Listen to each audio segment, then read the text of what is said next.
Vamos a dar inicio al estudio de hoy. Lo vamos a hacer primeramente orando al Señor. Amén. Hermana Yana, llévenos en una oración. Amén. Padre Dios, ante tu presencia a través de Cristo Jesús, Señor, te damos gracias por este día, Señor. Dios mío, te pedimos que usted, Dios mío, nos dé la sabiduría para poder entender, Dios mío, lo que se nos va a exponer el día de hoy, Señor. Ayuda a nuestro pastor, Dios mío, para que nos dé, Dios mío, este estudio, Señor, y a todo lo que se pueda conectar, Dios mío, para que podamos aprender más de ti, Señor eterno. Te lo pedimos todo por Cristo Jesús. Amén. Hoy día corresponde leer el Salmo 125 como lectura diaria. Salmo número 125.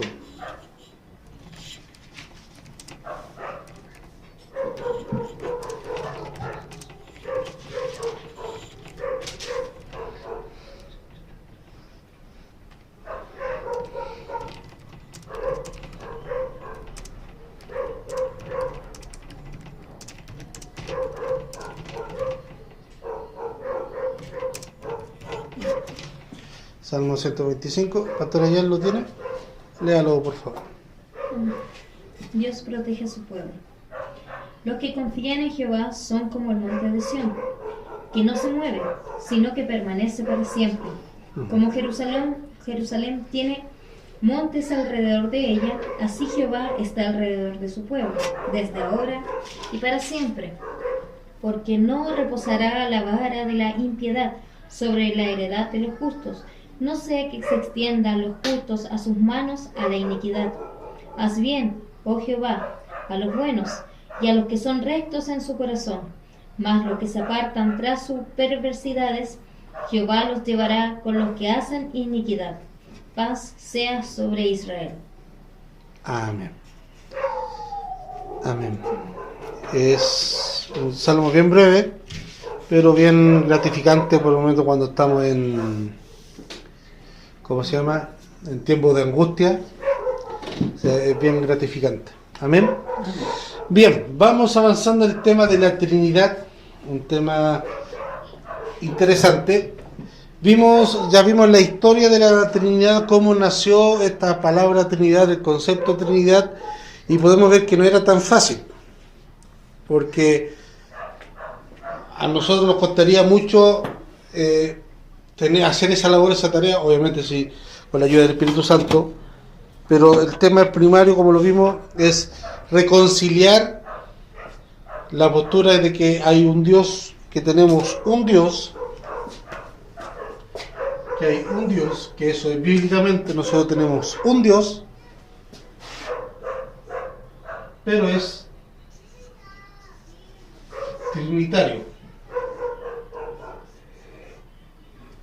Entonces vimos que la primera función de cómo se empezó a gestar el concepto de la Trinidad fue cuando empezaron a atacar el concepto de Cristo, que Cristo no era Dios, sino que era un ser dotado de inteligencia, era un ser altamente espiritual, en el cual Dios lo recompensó, dotándolo con superpoderes. Entonces, cuando vieron atacado la forma de decir primeramente, bueno, tenemos un Dios, Dios Padre, tenemos a Jesucristo, Dios Hijo, pero él no es Dios. No, pues sí es Dios, pero entonces serían dos dioses. No, lo que pasa es que ahí empieza a estudiarse, a masticar la idea. Pasaron varios tiempos y después de que estaba en disputa el tema entre Dios y el Hijo, entró la persona del Espíritu Santo. Porque la persona del Espíritu Santo bíblicamente tiene las mismas cualidades que el Hijo y que el Padre. Siente, se enoja, tiene los mismos atributos, tiene las mismas características, se le puede relacionar tanto en el Antiguo como en el Nuevo Testamento. Entonces, después digo, bueno, ¿y ahora qué hacemos con el Espíritu Santo? ¿Ya? Y ahí se empezó a ver el tema de la Trinidad. Y lo que llegamos al último, vimos que hubieron varios errores, varios intentos fallidos por definir la Trinidad racionalmente, humanamente, y vemos que aparecieron unos teólogos de Capadocia. ¿Se acuerdan de los nombres de los tres? Atanasio. No, No. Giorgio, Basilio y Gregorio. Gregorio. Muy bien. Giorgio, Basilio, ¿y para qué le voy a decir el apellido o la descendencia? ¿Para qué apellido era de dónde era? Giorgio de Nicea, Basilio de no sé de dónde y Gregorio de tampoco sé dónde. Pero ya me aprendí los nombres. Entonces, ahí formularon el concepto que en latín usa la palabra esencia y también persona. ¿Se acuerda de esa palabra? Que es una frase que primero está en latín, la dijimos en latín,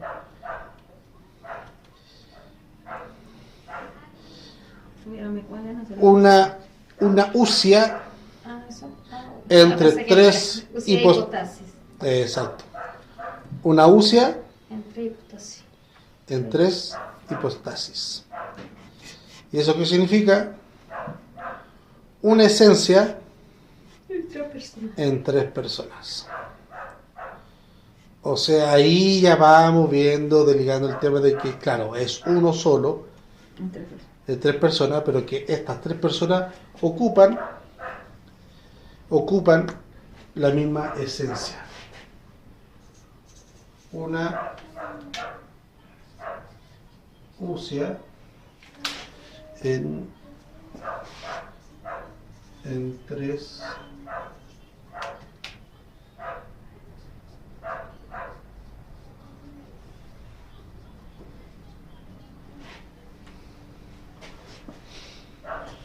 una usia en tres hipóstasis. ¿Ya? Entonces,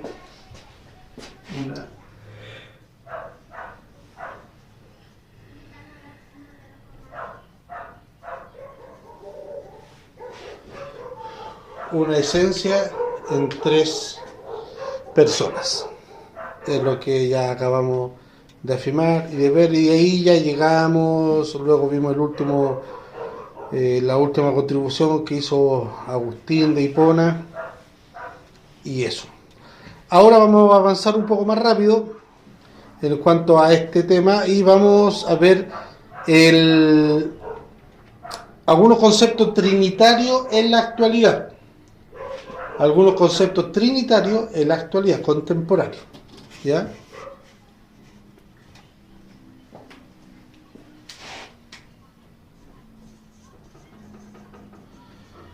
Conceptos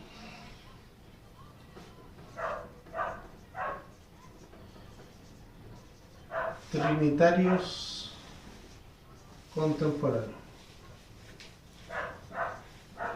¿Ya?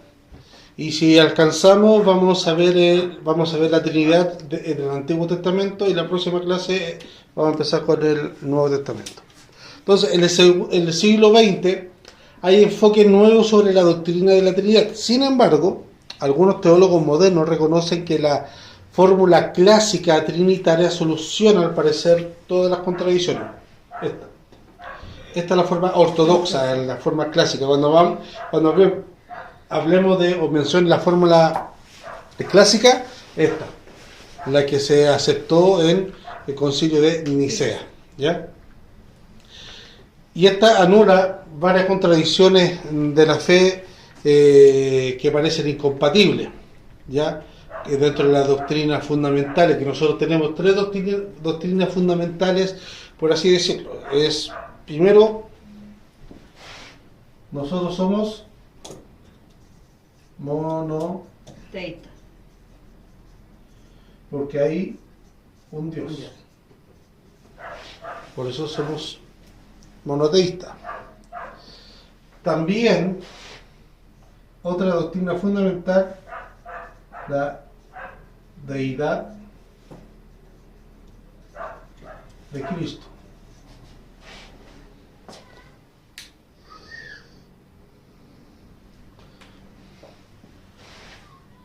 Y la otra doctrina fundamental, podemos llamarlo la vivencia, va a poner la vivencia de Dios a través del Espíritu Santo. La vivencia de Dios a través del Espíritu Santo o manifestaciones carismáticas, si podríamos decirlo.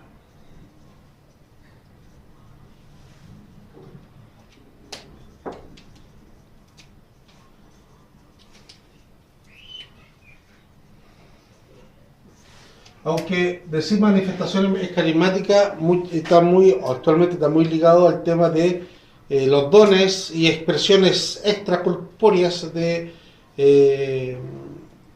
Espíritu Santo, pero no muchas veces es así, sino que cuando hablamos manifestaciones carismáticas tiene que ver netamente vivir en el Espíritu o la vivencia que nosotros tengamos en el Espíritu Santo, que eso es una doctrina fundamental también para nosotros. Si creemos en Dios, también creemos en la divinidad de Cristo y también debemos vivir a través del Espíritu Santo, como Pablo dice, llevar una vida a través del Espíritu en el libro de Éfesos. ¿Ya? Entonces, veamos algunos postulados. Primero vamos a ver a este teólogo Paul Tillich.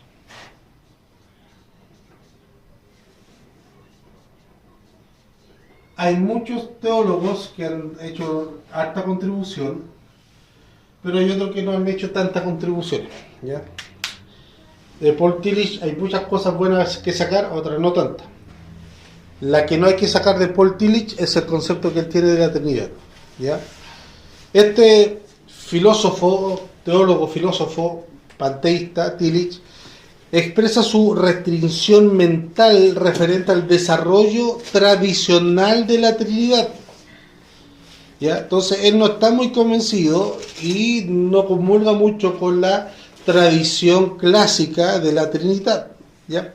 Sin embargo, él no descarta la Trinidad, sino que él la reinterpreta, la quiere purificar, por así decirlo, de su contenido bíblico de la Trinidad.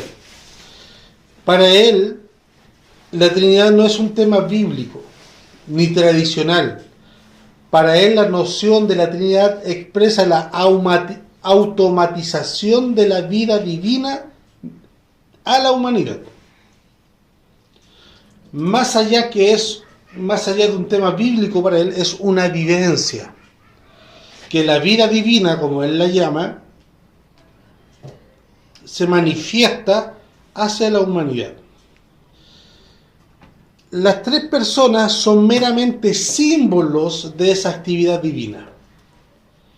No son ni esencia, no son ni persona, no son ni facetas, sino que simplemente símbolos por lo cual nosotros como humanos limitados damos a conocer o dieron a conocer en esos tiempos X personas. ¿Se entiende? Uh-huh. O sea, por ejemplo, el pasaje clásico deme un pasaje que donde el relator solamente expresa lo que ve, no lo que realmente es, sino lo que él ve. El Apocalipsis.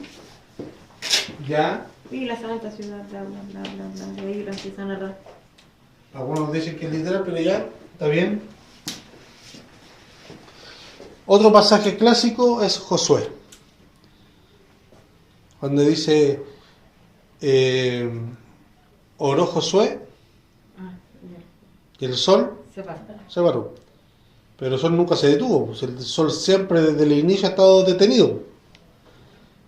Lo que técnicamente es que la tierra se detuvo. Pero ¿qué es lo que escribió? Y algunos dicen, viste, ahí hay un error. Sí, pues, ahora. Ahora tú cachai que el sol nunca se movió. Pero Josué, ¿qué es lo que escribió? Lo que vio. Entonces, para eso, mira, hasta el día de hoy, sabiendo que la tierra se mueve, pues nosotros podemos decir, mira, el sol se detuvo. O muchas veces nosotros cuando está nublado, la luna me sigue. Claro, la luna me sigue. La luna me sigue. O cuando está nublado, el sol no salió. No, pues el sol sí salió, pues de repente que está nublado. ¿Ya? Entonces, para Tillich es lo mismo. O sea, el sol no salió, el sol está ahí. Sí, está ahí, ¿no? La tierra se mueve. Pero para ti es eso, son simbolismos de una actividad divina. Pues Dios no es una persona, claramente no es una persona, sino el fundamento del ser, un abismo infinito y un ser mismo. A pesar de esa distancia que pone Tillich, sin embargo, en su teología sistemática, en relación con el hombre, Dios es personal. Pero en la esencia trinitaria, Dios es un abismo infinito. Por ejemplo, en el tomo 1 de la teología sistemática de Paul Tillich, en la página 320 a la 323, habla sobre la Trinidad y dice lo siguiente: toda discusión de la doctrina cristiana de la Trinidad debe empezar con la afirmación cristológica de que Jesús es el Cristo. Sí, ahí estamos de acuerdo. Estamos de acuerdo. La doctrina cristiana de la Trinidad corrobora el dogma cristológico, pero la situación es muy distinta si en lugar de formular la cuestión a las doctrinas cristianas, planteamos la cuestión a las presuposiciones de tales doctrinas en la idea de Dios. O sea, en un punto de vista hacia Cristo, aplicar la postura trinitaria, sí. En la idea de Dios, no. Entonces tenemos que hablar de los principios trinitarios y empezar por el Espíritu en lugar de empezar por el Logos. Dios es Espíritu y toda afirmación trinitaria debe conducirse de esa aserción fundamental. La vida de Dios es vida como Espíritu y los principios trinitarios son momentos en el proceso de la vida divina. Paul Tillich. ¿Ya? Vamos a ver a otro connotado teólogo, Karl Barth.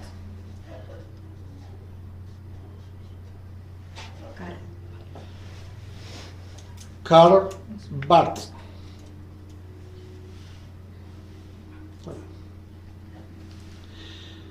Karl Barth es un importante teólogo, un pensador, teólogo suizo, y a diferencia con Tillich, Barth considera que la doctrina sobre Dios Trino, constituye un desarrollo analítico del hecho central de la revelación. Sin embargo, no es una doctrina revelada, sino algo implicado en el acto y contenido de la autorrevelación en Cristo Jesús, la cual solamente se atestigua a través de la Escritura. Barth insiste que la Trinidad inmanente precede a la Trinidad económica. ¿Qué quiere decir eso? Que la manera triple en que Dios obra recíprocamente dentro de sí mismo, es anterior al modo por el cual se relaciona con el mundo. Y eso está bien. Está bien. Pero ¿dónde está el problema? En lo siguiente. Barth prefiere hablar acerca de Dios con una persona en tres modos de ser. ¿Ya? Él prefiere hablar de Dios como una persona en tres modos de ser.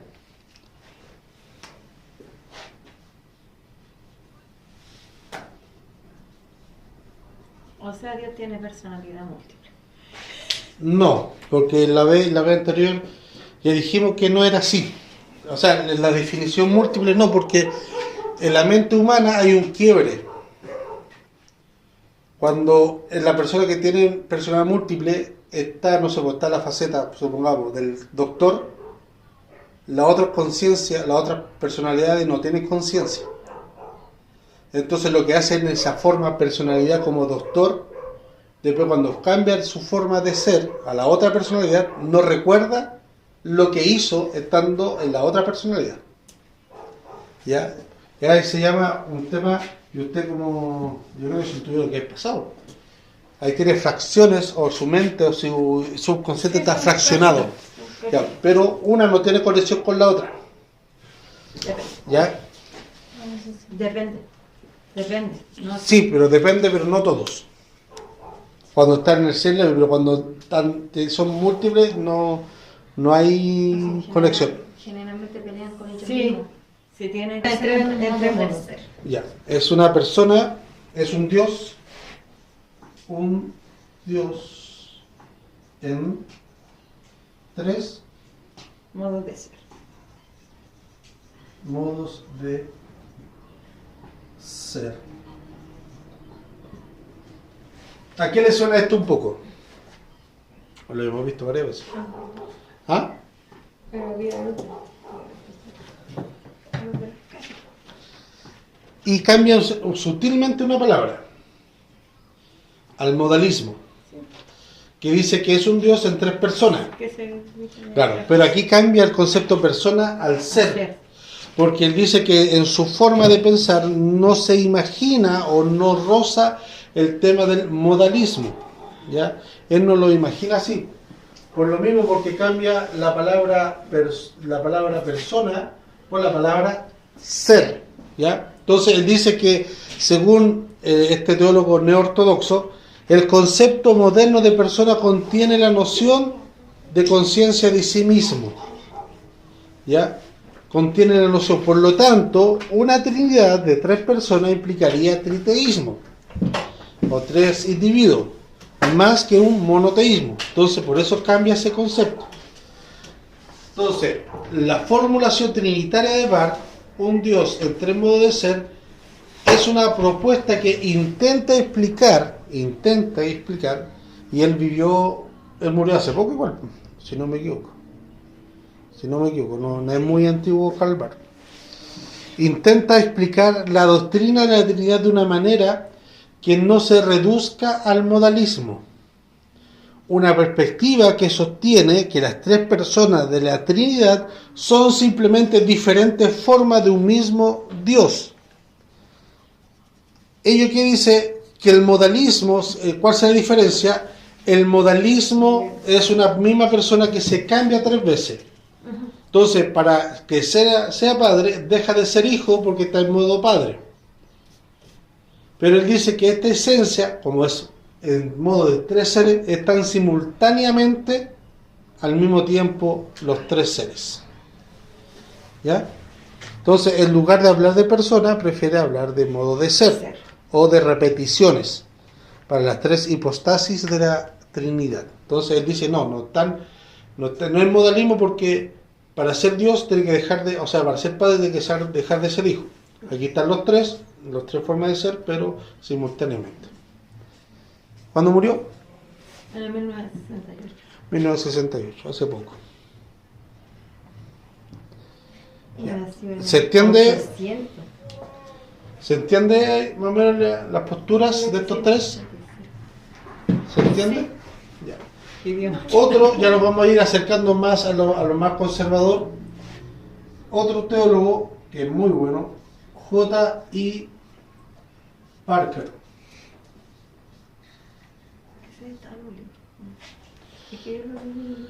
Packer, J.I. Packer. No, sí, tiene varios libros muy buenos. Por eso que le digo, no leí en un libro, no sé de qué. La mayoría tiene libros que sí lo sobre. No, pero es que en un libro de actual que le hace poquito. J.I. Packer, Me quedó en... conocido como un escritor que de mucha lucidez, un escritor que entrega mucha lucidez y precisión en cuanto a explicar temas complicados. Él es un escritor conservador y referente a la Trinidad escribe lo siguiente, dice: la creencia de que el creador personal es 3 personas tan ciertamente como es una, constituye la característica del teísmo cristiano. Esa es nuestra característica. Dentro de la unidad compleja de un ser hay 3 centros personales de conciencia racional que son eternamente inherentes. 3 centros. Sí, dentro de la unidad compleja de un ser hay 3 centros personales de conciencia racional que son eternamente inherentes. se compenetran. Yo quedé en centro. ¿Ya? Tres centros dentro de la unidad compleja de un ser. ¿Eso no está ahí? Dentro de la unidad compleja de un ser hay tres centros personales de conciencia racional que son eternamente inherentes, Personas que se compenetran, se relacionan en amor mutuo, cooperan en todas las acciones divinas.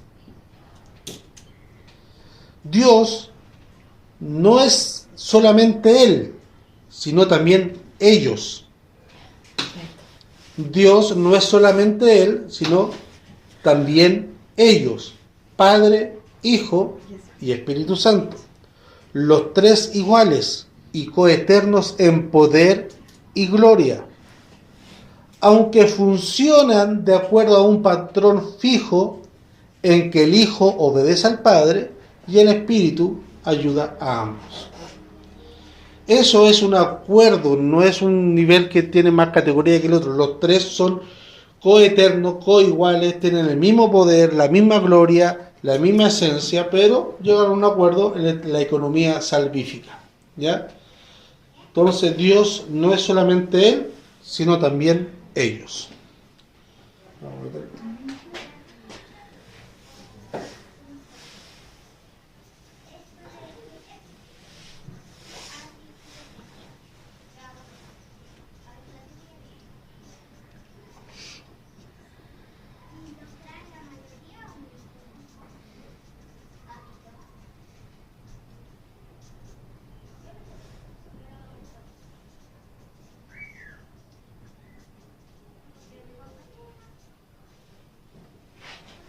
Padre, Hijo y Espíritu.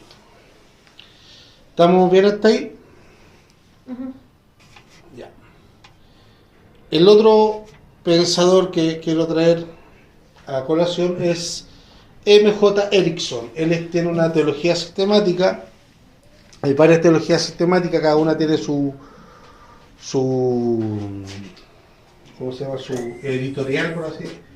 Y le podríamos nombrar su pensamiento. Hay algunas que son reformadas, otras que son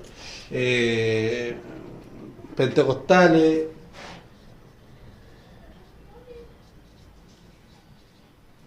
Y la teología sistemática de Erickson, o la teología cristiana que él formula, no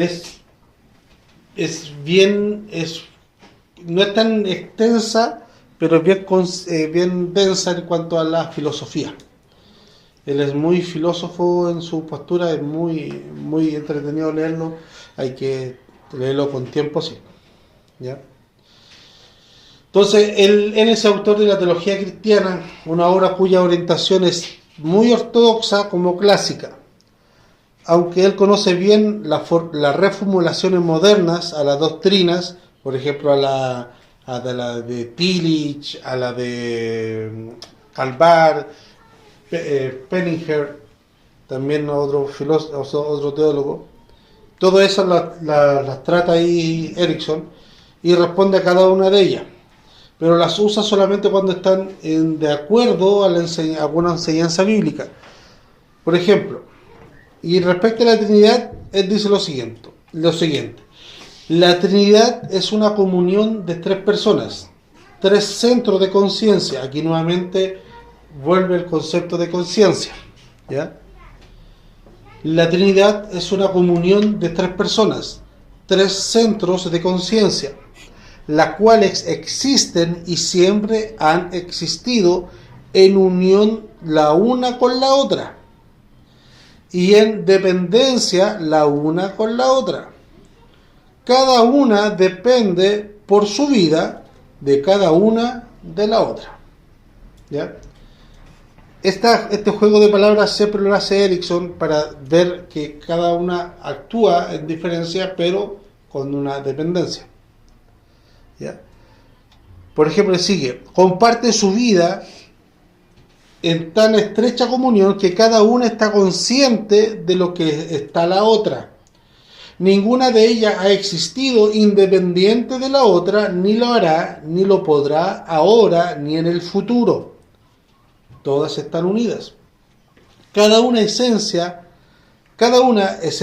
a la vida de cada una de la otra y a la vida colectiva de la Trinidad. Están unidas la una a la otra con amor, pero con un amor ágape, el cual las une en la más estrecha e íntima relación. Este amor desinteresado, amor ágape, hace que cada una se preocupe más de la otra que se preocupe por sí misma.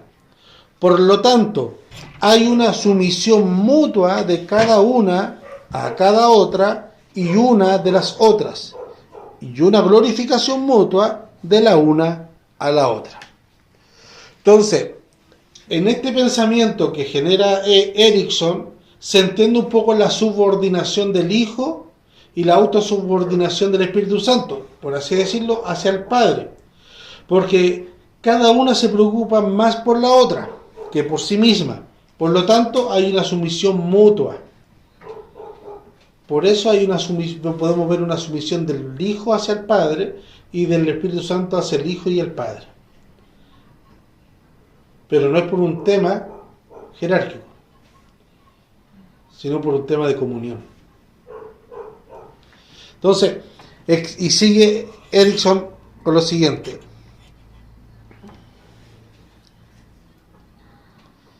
Un segundo.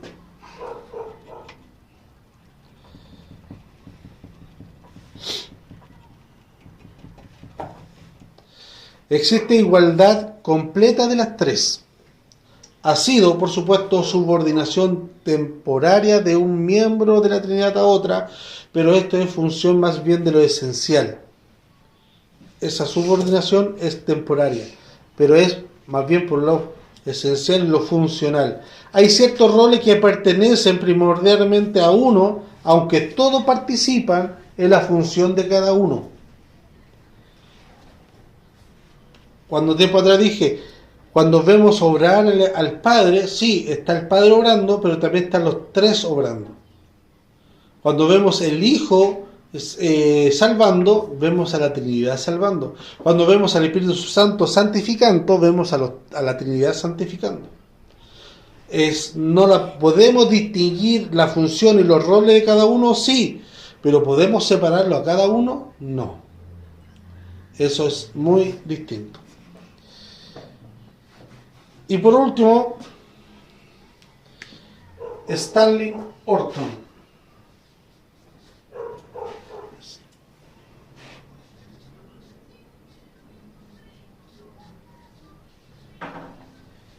Él también escribió una teología sistemática de corte más pentecostal.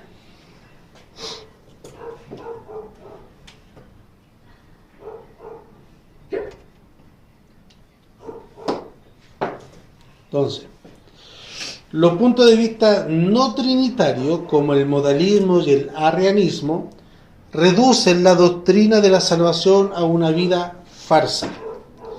Todas las convicciones cristianas básicas que se centran en la obra de la cruz presuponen la distinción personal entre los tres miembros de la Trinidad. Podríamos preguntarnos si es necesario creer en la doctrina de la Trinidad para ser salvo. Como respuesta histórica y teológicamente, la Iglesia generalmente no ha exigido una declaración explícita de una fe doctrinal trinitaria para la salvación.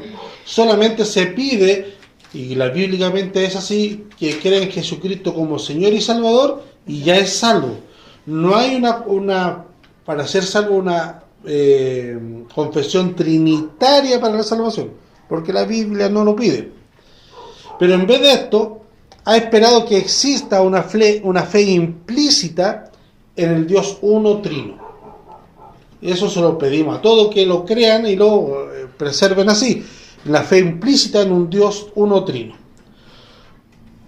Y esto es esencial para las relaciones distintas que se puede llevar a través de la vida cristiana y cómo me relaciono yo con la divinidad en cuanto a la obra redentora a favor de la humanidad. ¿Ya?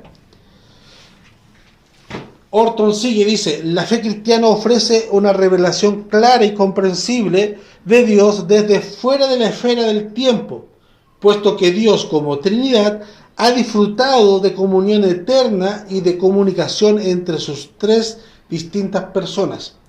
El concepto de un Dios personal y comunicativo desde toda la eternidad está enraizada en la teología trinitaria. Dios no existió en un tiempo estático totalmente silencioso, solo para decir un día cualquiera que rompería la tranquilidad de su silencio hablando y creando todo. Al contrario, la comunión eterna dentro de la Trinidad es esencial al concepto de la revelación y de la creación. El Dios uno y trino se ha revelado a la humanidad en una forma personal, proporcional a través de la historia.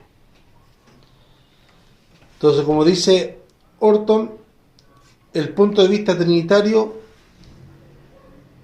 el punto de vista no trinitario reduce a la doctrina de la salvación a una historia farsa. Farsa.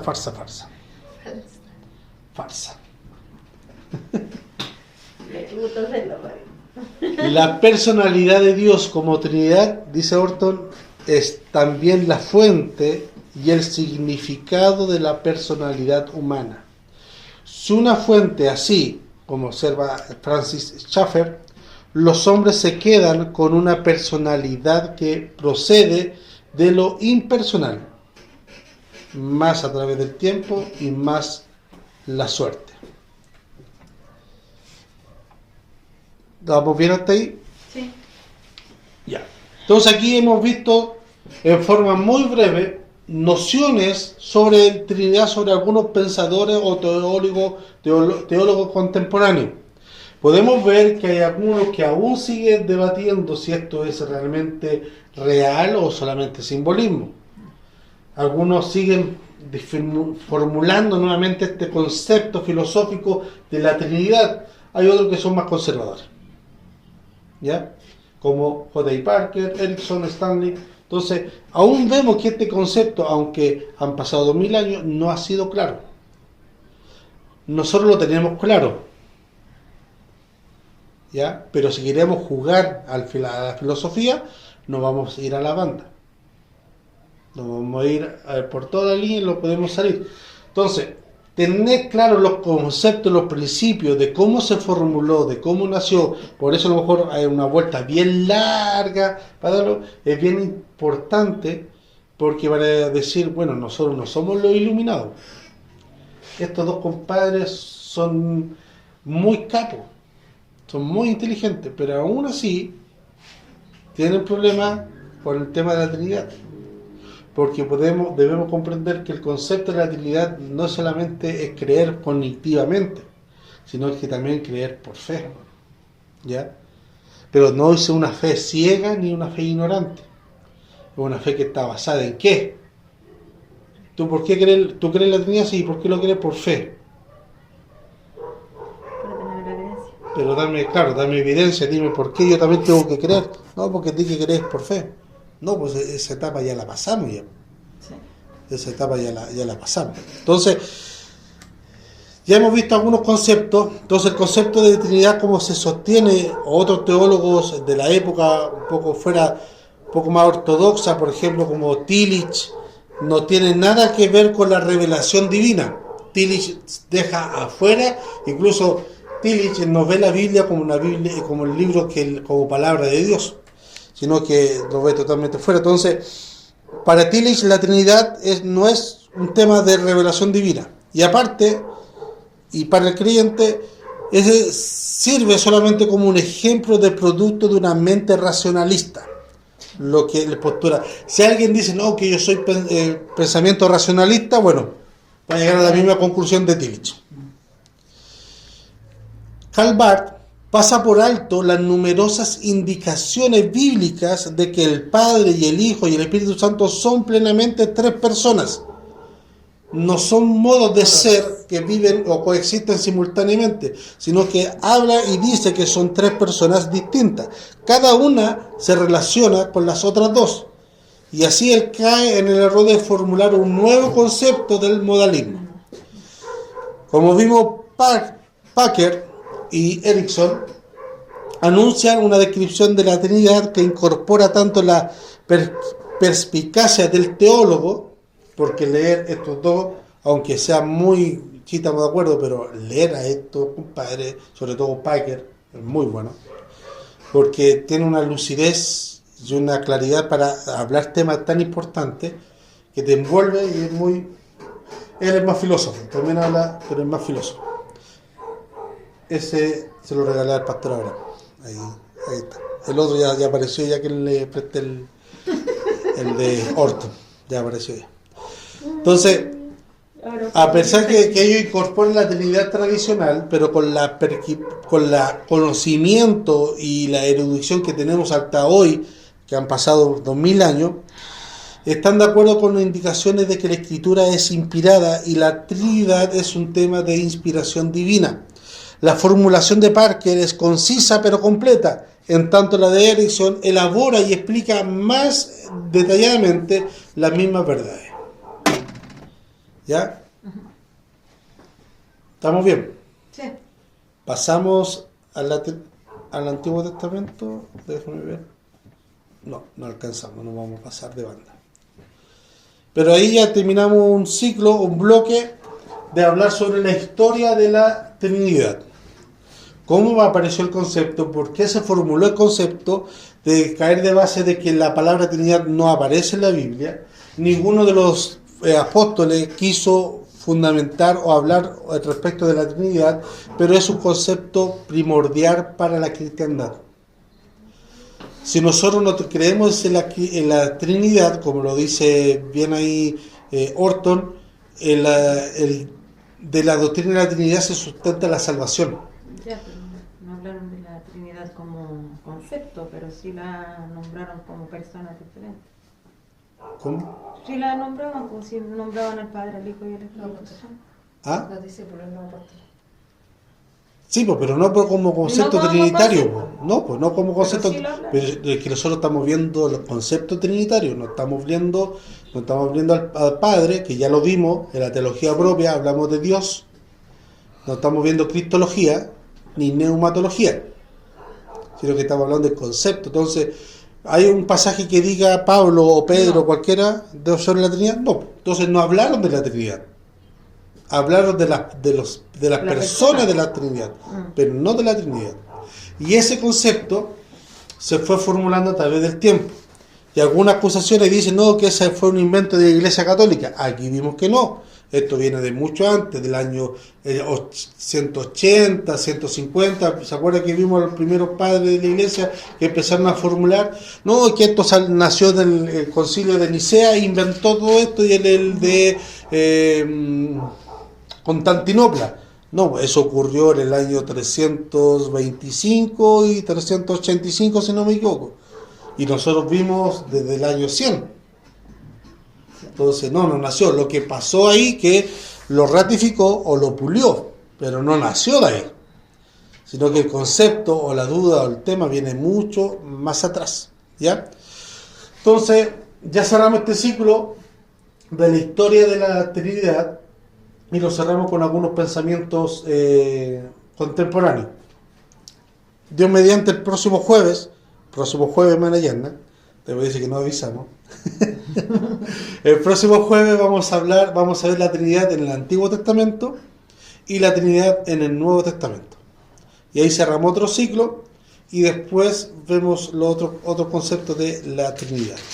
¿Ya? Y aquí igual me voy a dar la vuelta un poco más larga porque yo creo que es necesario. ¿Ya? Sobre todo estos temas bien importantes.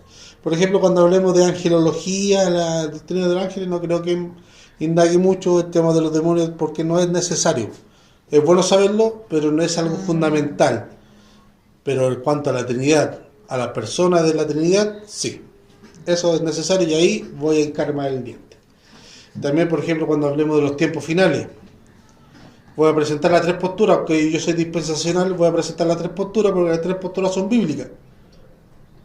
Y ninguna quita crédito a la otra, sí, total, porque no hay nada claro. No hay nada claro. Y Cuando si hablemos, al explicar las 3 posturas, una de las personas se va hacia otra postura, no la que tiene como fundamentación la iglesia. no tengo ningún problema. No tengo ningún problema porque no es doctrina fundamental. Ahora, si usted me dice, cuando hable de la salvación, yo voy a hablar de la seguridad de la salvación porque eso lo enseña la Biblia.